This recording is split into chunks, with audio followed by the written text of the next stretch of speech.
saya pikir dalam 3 sampai 5 tahun mendatang, televisi itu ya paling banyak sih menurut saya tinggal 10 lah ya. Dengan pemain besarnya hanya 5 televisi. Belanja iklan itu menurut Nielsen di 2025 itu untuk televisi 19 triliun. Angka iklannya sama. Rata-rata di kenaikan tahun ini tuh kayak 10%, begitu tuh normal lah.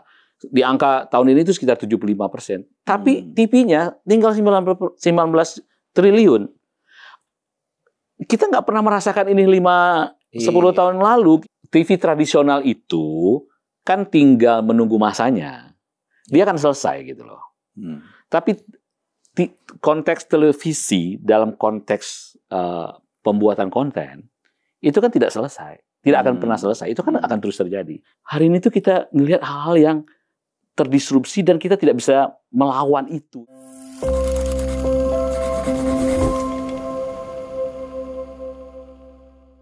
Ya, terima kasih. Sekarang saya hadirkan kembali singkat berita atau cyber interview.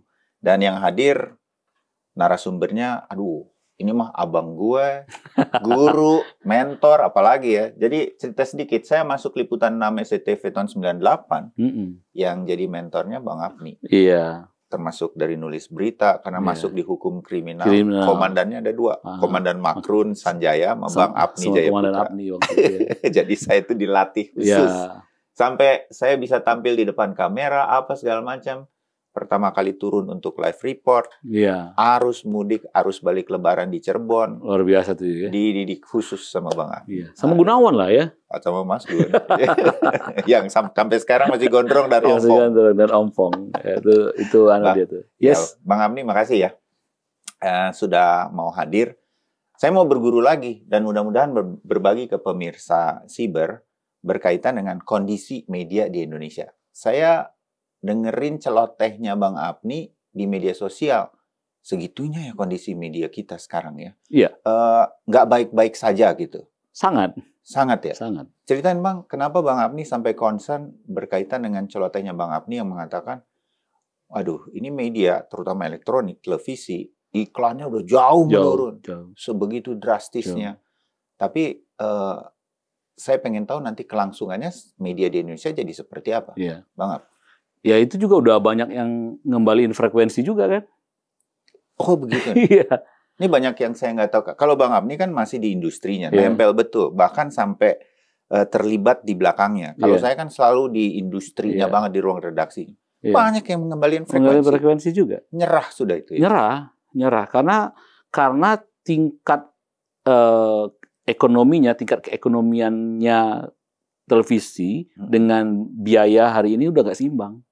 Jadi maksudnya dengan uang yang dia dapatkan itu udah nggak seimbang lagi. Ada yang mengembalikan frekuensi, ada yang merge, ada yang dijual. Dan saya pikir dalam 3 sampai 5 tahun mendatang, televisi itu ya paling banyak sih menurut saya tinggal 10 lah ya. Dengan pemain besarnya hanya 5 televisi. Itu pun dengan strategi mereka harus merampingkan operasi bisnisnya. Concern aku Bang, kalau sampai segitunya, saya sampai merinding nih dengan Bang Apni mengatakan begitu ya. Saya berpikir soal SDM-nya kan di berbagai industri di Indonesia semua orang udah warning. Harian Kompas sudah bilang berbagai industri. Stritex yang terakhir kan awal Ramadan harus tutup. Itu industri besar di dalam industri tekstil Indonesia juga nyerah dalam kondisi ini. Media kita juga akan begitu dong. Iya. Harus siap-siap nih. Enggak, gini. Media itu terlalu banyak terdisrupsi oleh hal lain di luar medianya. Jadi faktor disrupsi internalnya gede banget gitu ya. Nah, dulu kan kita bicara media yuk. Kita kan orang media lama lah. Saya 30 tahun di industri. Iya. Saya dicetak, saya pernah di TV, sebagian hidup saya di TV, 25 tahun. Kita kan merasa betul betapa masa emasnya kita, masa keemasan televisi di era 90-an awal. Newsroom liputan 6 itu hampir 200-an orang. Saya juga pernah di newsroomnya RCTI, saya juga pernah di newsroomnya Sindo dan lain-lain waktu itu. Sun TV, membuat Kompas dan itu kita bicara angka ratusan gitu. Angka ratusan orang. Kan itu gampang tuh. Kalau kita kali berapa jumlahnya itu kan bisnis media kalau mau set up itu kan 1 triliun lah kira-kira. Operasionalnya. Gitu ya. Kita bisa bilang waktu itu padat karya lah. Padat karya sama lagi satu padat teknologi. Jadi dia dua. Dia padat teknologi, dia juga padat karya. Tapi hari ini enggak. Disrupsi teknologi yang membuat mereka harus mengurangi padat karyanya. Jadi harus mengurangi jumlah orang. Kita boleh marah, tapi itu tuntutan gitu. Tuntutan karena teknologi akan semakin simpel, semakin mudah, semakin simpel, semakin murah gitu ya. Semakin murah. Tapi ini bukan masalah besar bagi industri hari ini. Operasional televisi kita itu sudah kadung besar. Kadung besar. Itu tidak cukup terlayani atau diimbangi oleh jumlah pemasukan yang semakin menurun. Kan kita tahu nih, pemasukan televisi atau media pada umumnya organiknya dari iklan. Udah iklannya diacak-acak, diutak-atik oleh bumbu masak gitu ya. Kalau di dapurnya wawancara ini didukung oleh itu iklan sebetulnya. Dengan berbagai kreatif dengan berbagai kreatif gitu ya. Dan itu menurun jauh sekarang. Jadi bisa dibilang ini masa ketika sebuah pabrik dulu masuk robot. Harus PHK. Dan ini terjadi di media. Yang saya kaget itu gini. Yang saya kaget itu belanja iklan. Belanja iklan itu menurut Nielsen di 2025 itu untuk televisi 19 triliun. Angka iklannya sama. Rata-rata di kenaikan tahun ini tuh kayak 10%. Begitu tuh normal lah. Di angka tahun ini itu sekitar 75%. Tapi TV-nya tinggal 19 triliun. Kita nggak pernah merasakan ini 10 tahun lalu. Kita bicara TV itu operasionalnya, EDEX-nya waktu itu di angka 50 triliun gitu ya. 19 triliun. Ini Bayu kita hitung-hitungan.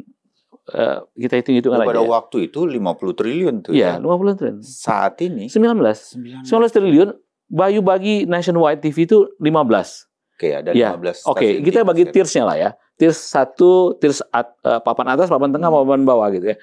50%-nya, 50% dari let's say 19 triliun itu pasti dia tier 1 big five ya kita sebut big five. Kita anggap aja 20 triliun, 10 triliunnya udah di mereka itu. Nah, 10 lagi dibagi oleh 10 lagi TV. Bagaimana operasional TV hidup dengan kita ambil rata-rata ya. Operasional TV hidup hanya dengan 800 M 1 tahun.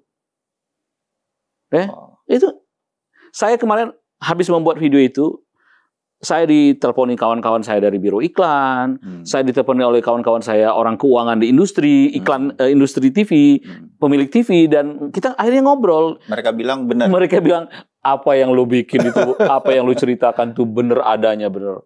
Cuma katanya gue cuma nggak bisa bicara kayak lu aja katanya. Enggak, saya cuma ngelihat aja. Saya kan kita lama di TV, saya juga pernah ngurusin TV. Jadi maksud saya apa yang mau dilihat dengan operasional televisi dengan angka segitu? Cara yang paling mudah kita hitung ya pengurangan orang, layoff misalnya. Iya kan? Pengurangan operasional jam TV gitu. Pembelian program itu hal-hal yang akan dikurangi mereka semua kan? Betul. Iya kan? Gitu. Dan pada akhirnya kita merasa apakah platform televisi itu hari ini kalau kita bicara TV-nya dalam konteks FTA ya, free to air TV itu apa yang kita lihat sekarang. Tapi kan bentuk televisi itu kan bermacam-macam hari ini. Orang bisa ke OTT, orang bisa ke sosial media dan lain-lain. Tapi FTA-nya yang persoalan FTA terbesar kan dari biaya kan, besar sekali kan. Biaya pemancar contohnya. Biaya gaji. Itu kan besar sekali. Jadi yang lebih mengejutkan lagi, angka 19 triliun itu kan biasanya Nielsen-nya mengambil dari angka red card. Kan belum dihitung diskon. Televisi diskon berapa sekarang? Jadi masih lebih kecil lagi. Masih lebih kecil. Jadi kalau bicara realnya itu yang gue sebutin tadi itu kurang rata-rata diskon 80%. Bahkan ada yang 90% loh diskon televisi. Itu semakin kecil. Makin kecil ya, makin terbayang bahwa kalau mau real ya, operasionalnya itu udah nggak semewah pada waktu dulu, itu lagi di titik itu. Buat pemirsa Siber yang pengen tahu, kalau Bang Afni bilang FTA free to air tuh kayak ya yang tinggal kita nonton. Ya, TV yang dicolok di rumah lah kira-kira. CTI yang langsung muncul, kita tuh tinggal nonton aja, nggak mesti berlangganan dan lain-lain.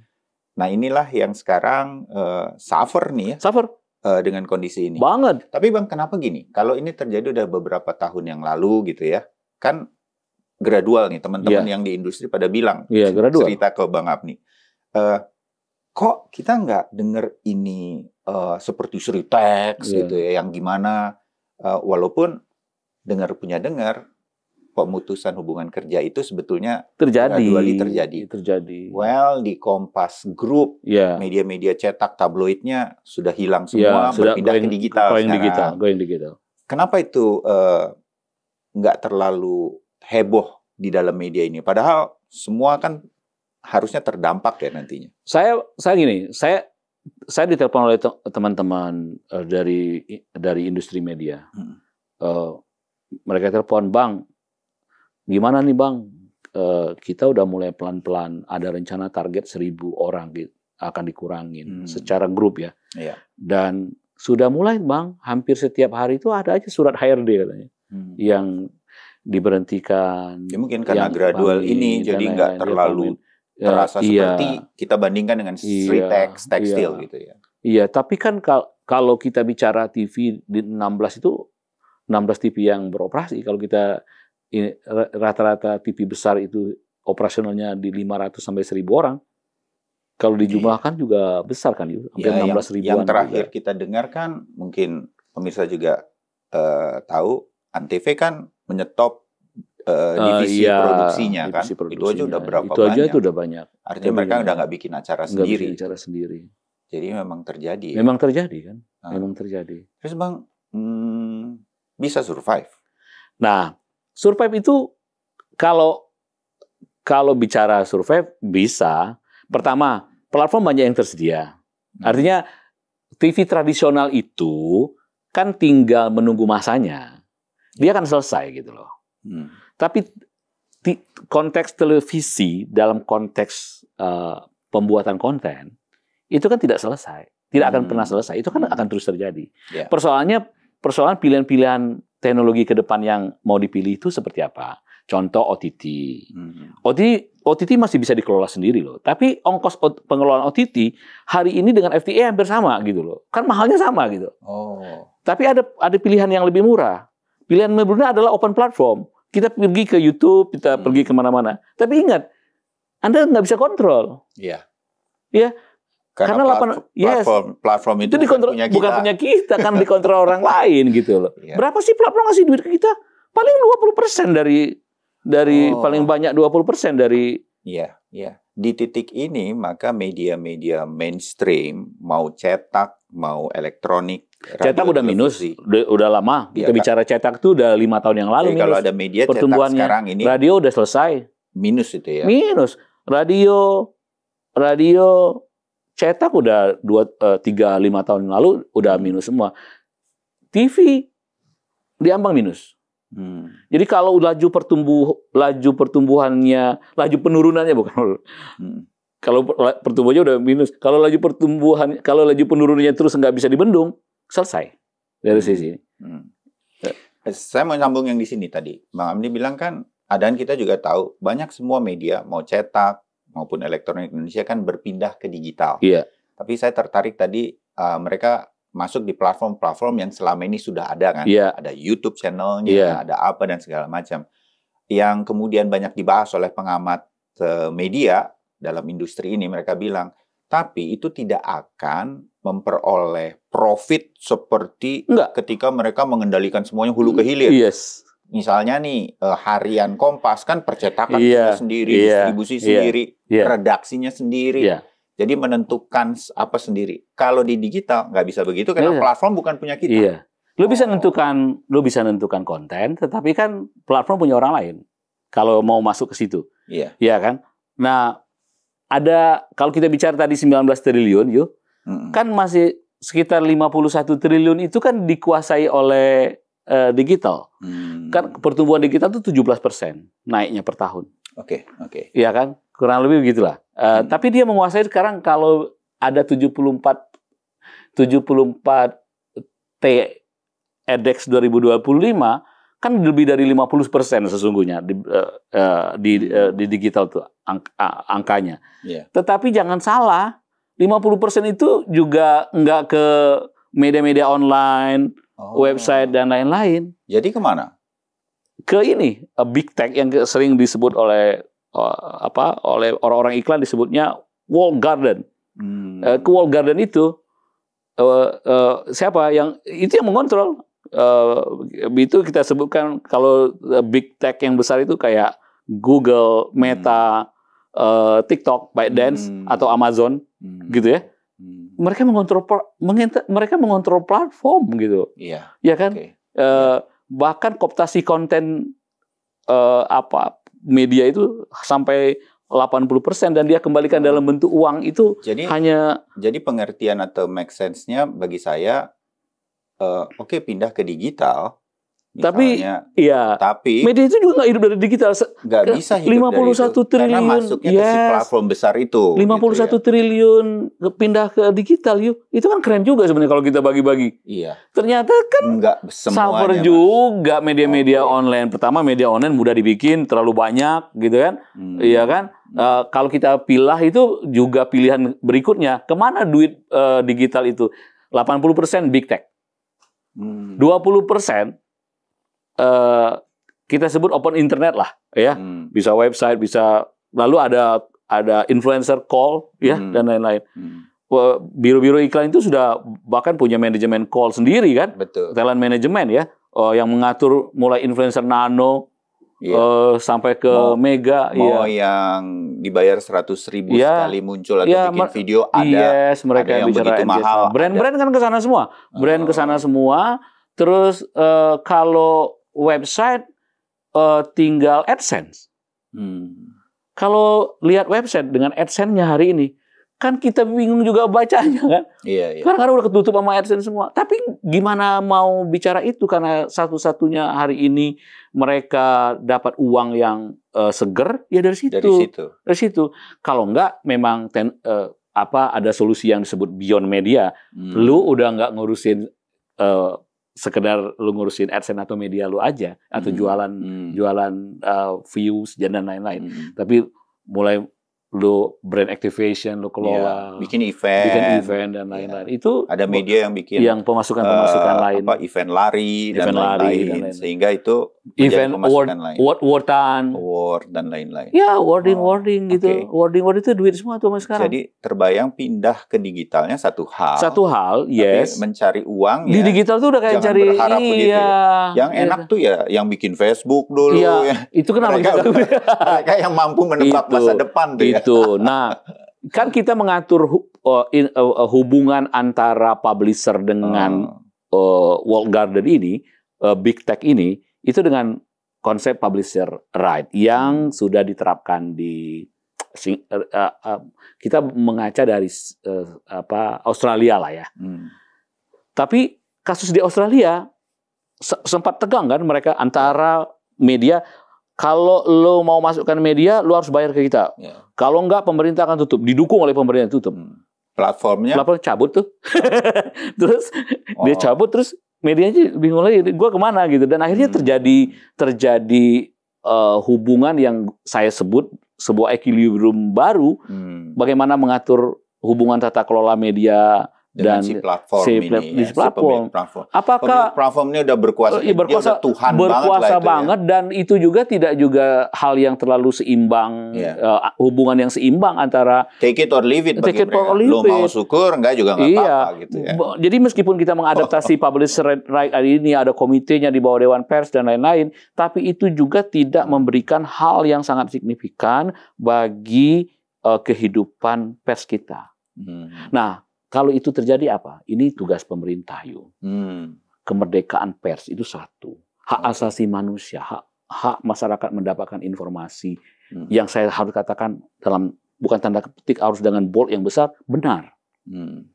Karena kalau cara kerja-kerja jurnalistik terancam oleh dengan mengikuti kemauan platform atau menyerah pada platform, itu ruginya kita ya. Dan kita Indonesia tidak terbiasa dengan model subscribe. Amerika memang terdisrupsi, tapi mereka memiliki budaya baca yang kuat sebelum masuk ke budaya televisi. Karena itu Washington Post, New York Times dan lain-lain itu yang subscribe. Iya, banyak yang subscribe dan itu tetap bertahan dengan subscribernya gitu loh. Mereka going digital tapi subscribe-nya masih kejaga gitu, masih kejaga. Indonesia nggak usah subscribe lah, lu kasih gratis aja dia nggak baca. Iya. Nah ini tuh yang jadi tujuan sama-sama. Ada sih harapan-harapan dari kawan-kawan pengiklan dan media tuh sedang mendorong ini ada Danantara nih. Yuk, duit Danantara ada nih. Yuk kita bikin platform yuk. Biar kita setara nih dan kalau Cina kan bikin platform sendiri. Iya, ini kalau kita belajar Cina kan lah dengan ByteDance dan lain-lain. DeepSeek, ByteDance. Oh, lo bikin AI, gua bikin AI juga. Gua bikin DeepSeek. Lo bikin TikTok dan lain-lain, lo band, gua bikin dan gua bisa jadi raja di dunia gara-gara gua bikin sendiri. Ya kita harus seperti itu dong. Nah, menurut gua nih ada duit nih. Yang bisa punya duit besar ya BUMN melalui Danantara. Bikin satu platform yang menaungi unsur platform kita itu adalah platform digital betul-betul antara media dan pengiklan berada pada satu tempat sehingga terjadi kesetaraan lah hubungan media dengan iklan gitu. Kalau hari ini sekarang gini loh, apa bailout pemerintah terhadap big tech itu? Kan dia juga nggak bisa mencegah beroperasi di sini. Lu katakan lu nggak bisa beroperasi penuh, lu harus memberikan uang kepada ini, lu bisa kontrol. Komdigi bisa kontrol. Komdigi nggak bisa kontrol. Big tech itu. Ya mengacu pada Australia itu nggak bisa. Kan? Ini harus duduk. Ini nih, saya selalu mengatakan ini betapa pentingnya kita harus setara. Ya. Masalah win-win solution antara semua stakeholder industri masalah media. Terbesar itu adalah jika kita biarkan media mati pelan-pelan, maka kemerdekaan pers nggak ada, berada pada kontrol partai, berada pada kontrol perorangan yang ngasih duit. Dan satu lagi, hak asasi manusia terutama pada yang saling universal mendapatkan informasi yang benar tuh nggak ada. Lu terima deh hoak banyak-banyak. Ini kan mengancam gitu loh. Nah ini tuh yang kita sibuk hari ini soal penghematan lah, efisiensi boleh. Tapi jangan lupa hak atas informasi itu juga hak masyarakat dan itu HAM. Dan ini kalau kita biarkan big tech ini merajai kita selesai semua yuk. Iya. Disitulah media mainstream yang selama ini sudah terpercaya harus tetap hidup ya Bang ya. Saya kemarin ketemu kawan-kawan untuk itu dan pemerintah harus mencari solusinya harusnya ini. Saya ketemu kawan-kawan Kompas. Mereka kan konglomerasi media, tapi juga banyak lini retail, jalan tol dan lain-lain. Itu mereka mungkin merupakan cash cow baru buat mereka. Tapi idealismenya dia pertahankan. Apapun yang terjadi, kita akan mempertahankan lini bisnis media kita. Tapi apakah semua orang macam Kompas atau macam Tempo? Tempo hari ini memulai dengan subscriber, walaupun belum banyak. Tapi saya langganan loh. Saya langganan subscriber itu demi mendapatkan informasi yang benar, yang gua baca bukan hoax. Nah kita kan kesadaran mendorong orang untuk subscribe, misalnya untuk mendapatkan informasi yang baik itu kan belum ada. Iya, literasinya kan kita nggak bisa samain satu orang dengan orang yang lain gitu kan. Kalau saya dengan kesadaran penuh, gue mau langganan karena gue ingin dapat informasi. Gue nggak mau hari-hari gue diisi oleh hoax, oleh influencer yang macam-macam gitu. Jadi kalau ada generasi-generasi di bawah kita hari ini nonton kita ngobrol, mudah-mudahan mereka sadar bahwa penting untuk subscribe, tetap mengikuti media-media mainstream. Ini kalau panjang nih, supaya nggak tahu, supaya tahu hoax ya kan. Ini kalau panjang kita bicara perilaku Gen Z terhadap media, itu kan lebih ngeri lagi kan. Boleh Bang, next time tapi kita itu boleh lah secara khusus. Perilaku Gen Z dengan media hari ini, interaksi mereka dengan media mainstream hari ini kan itu lebih mengerikan gitu loh. Kalau kita mau lihat, kenapa tidak cukup literasi kan kepada mereka bagaimana membaca media? Kapan kita datang ke kampus ya ngobrol ini. Iya, itu kan sesuatu yang mengerikan juga gitu. Akhirnya apa? Generasi mendatang itu kasarnya ya hanya tahu permukaan untuk sebuah persoalan, bukan hal yang dagingnya, bukan hal yang mendalamnya. Karena kemampuan membaca yang sedikit, ya, melihat sosial media bahkan informasi itu dalam hitungan 30 detik. Sekarang di 1 sampai 30 detik mereka scroll up, scroll down. Apa yang mau diliterah? Apa yang mau bagaimana mereka mau memahami berita tersebut? Nah, itu dari juga awal sampai akhir. Itu juga soal-soal lain ya. Ini soal-soal lain. Masih banyak yang saya pengen tanyakan, tetapi kita udah dapatlah gambaran media di Indonesia baik cetak maupun elektronik. Sebenarnya saya pengen bilang, dan digital juga. Dan digital Indonesia juga. Kan saya tadi pengen apakah masih bisa diselamatkan. Saya jadi ubah ending kita ini ya, Bang Apni. Berarti memang media di Indonesia yang mainstream ini harus diselamatkan sebenarnya ya. Iya. Demi hak dasar manusia mendapatkan informasi. Iya. Demi demokrasi sebenarnya yuk. Kalau kita letakkan konteksnya demi demokrasi gitu. Jangan lupa pilar kelima ini. Iya. Iya. Ini kan pilar keempatnya demokrasi ya. Iya. Jadi kalau kita mengabaikan ini, pincang rumah kita. Isi berat kaki meja yang 4, dia tinggal 3 gitu loh. Ini pincang. Jadi apakah perjalanan bangsa ini akan pincang? Karena kita ini prakondisi kita sebagai bangsa itu kan terhadap dunia media dan dunia baca itu kan tidak sama dengan yang lain. Kita tidak kuat di budaya baca, tiba-tiba masuk budaya televisi. Budaya televisi. Kalau orang budaya baca itu biasa tesis, antitesis, dan itu budaya baca. Kalau lo nyerang gua dengan buku ya gua balas dengan buku, bukan laporan polisi. Nah kan hari ini gua nulis buku lo lapor polisi, kan ngeri. Gua nulis apa lo lapor polisi, kan bukan gitu. Itu tanda budaya baca sebuah negara enggak matang. Iya, enggak mapan.